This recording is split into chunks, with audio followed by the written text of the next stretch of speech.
नमस्कार दर्शक बंधु। आज 2 जून 23 तारिख 2024 मसीहा रविवार। आसंतु जानिबा आज 12 गोटी राशिफल विषय। प्रथम राशि मेष राशि। आज चंद्र को दृष्टि रे शुक्र थिबारु पारिवारिक जीवन में शांति और स्थिरता फेरी आसिबो। कर्म क्षेत्र में जड़े बंधु उपरिस्थ केन्द्र कर झगड़ा लगिपे। गुरुत्वपूर्ण आलोचन विफलता देखि चिंतित हो पारती। एक निर्दिष्ट दिगरे खर्च करने को रखिथा टंका भिन्न भाव में खर्च हो। परवर्ती राशि वृष राशि। चंद्र पूर्वाषाढ़ा नक्षत्र थिबारु आत्मीय निज सपक्ष नेबा दिगरे समर्थ हेबे। कर्मभावस्थ शनि प्रभाव में अटक कामर चिंता मन को आंदोलित करिवो। बंधुक बकेया पाइबारे विलंब घटवे क्षोभ प्रकाश करिपारंती। निर्माण जमी जमा रप्तानी वाणिज्य और परिवहन में क्षतिर आशंका रही। परवर्ती राशि मिथुन राशि। अष्टमाधिप दृष्टि षष्ठाधिप थिबारे विवाद में पड़ी मनस्ताप करिपारंती। परिवार भितर संपर्क हानि जो चिंता प्रकट करिपारंती। संगठन राजनीति प्रशासन सांबादिकता क्षेत्र में नेतृत्व नहीं प्रदर्शित हेबे। प्रतियोगिता कला साहित्य संगीत चलचित्र क्षेत्र में समस्यार समाधान हो। परवर्ती राशि कर्कट राशि।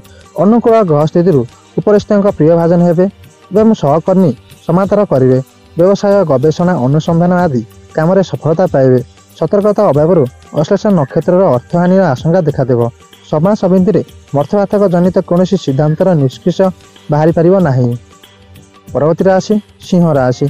एकादशस्थ ग्रह प्रभाव जो कम हाथ देवे सफलता मिल। मघा नक्षत्र सामाजिक क्षेत्र में सत कथा कही विवादीय हेबे।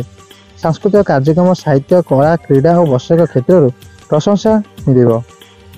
दीर्घ दिन लगी रही शत्रुता बंधुक हस्तक्षेप फल क्रमशः ह्रास पाइब।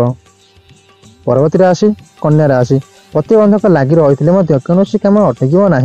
फल लोकों द्वारा कौन गुजब मन को चहलाई दे पारे। कर्मक्षेत्र में आवश्यक साहाय्य सहयोग हेतु सम्मान खुशी हे। बंधु मान द्वारा प्रोत्साहित हो कौन मंगलजनक कार्य निजक नियोजित करें। परवर्ती राशि तुला राशि। कर्माधिप भाग्यस्थान को दृष्टि देउथिबारु धर्म कार्य नियोजित हेबे। जड़े बंधुक जरिए प्रतीक्षार अंत घटव। चित्रा नक्षत्र कौन अभाव न थाई मनटा भल लगे ना। शिल्प वाणिज्य परिवहन सभा समिति राजनीति प्रतिद्वंदिता क्षेत्र आशानुरूप फल पाइबे। परवर्ती राशि बिछा राशि। द्वितीयस्थ चंद्र हेतु मानसिक स्थिति जहाँ थाउना कहीं मिठा कथा कही बंधु को अपाहित करें। विगत दिन में कौन घटना सकाशे अपराह्न टेंशन बढ़ी पारे। माली मकदमा जमी जमा कारोबार निर्माण मांगलिक काम सकाशे बंधुक सह आलोचना करिपारंती। व्यवसाय क्षेत्र मंद हेब नाही। परवर्ती राशि धनु राशि। अष्टाधिपति राशि रे रही आपन को नकारात्मक चिंताधारा विब्रत करिपारंती। कर्मक्षेत्र में परिस्थिति बदली जीवार सूचना पाई आश्वस्ति अनुभव करेंगे। नूतन स्थान भ्रमण अर्थ और सम्मान मिल। व्यवसायिक उन्नति करेंगे। बंधु गहन में अप्रिय सतकथा कही कारण संपर्क मान आख मारे ना। परवर्ती राशि मकर राशि।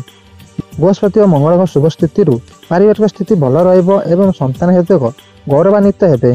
संपर्क सहयोग दुस्सार्थ काम संपन्न हेब।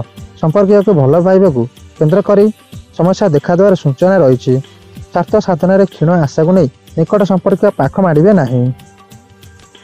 परवर्ती राशि कुंभ राशि। शनि और मंगल प्रभाव जिते भल कम कले निंदक गोष्ठी समालोचना रक्षा पाइबे ना। घर बरात अनुसार नूतन जिनिस क्रय पर मन बढ़ाइबे।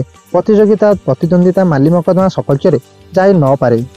नूतन कार्य आरंभ क्षेत्र में स्थानीय व्यक्तिविशेष द्वारा उपकृत हेबे। आज अंतिम राशि मीन राशि।